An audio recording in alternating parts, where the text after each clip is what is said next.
কোটা সংস্কার আন্দোলনের সময় এক শিক্ষার্থীকে গুলি ও পিটিয়ে হত্যার ঘটনায় সাবেক সংসদ সদস্য সাইফুল ইসলাম সহ ১১৯ জনের বিরুদ্ধে মামলা হয়েছে। শুক্রবার রাতে আশুলিয়া থানায় হত্যা মামলাটি করেন নিহত শিক্ষার্থী আস-সাবুরের চাচাতো ভাই শাহিদ হাসান মিঠু।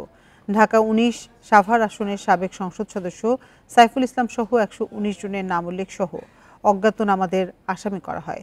প্রিয় নম্বর সেট করে বিকাশে সেন্ড মানি করুন ফ্রি। মামলায় উল্লেখ করা হয় ৫ই আগস্ট ১০ম শ্রেণীর শিক্ষার্থী আস-সাবুর বাসা থেকে বের হয়ে বাইপাইল এলাকায় যায়।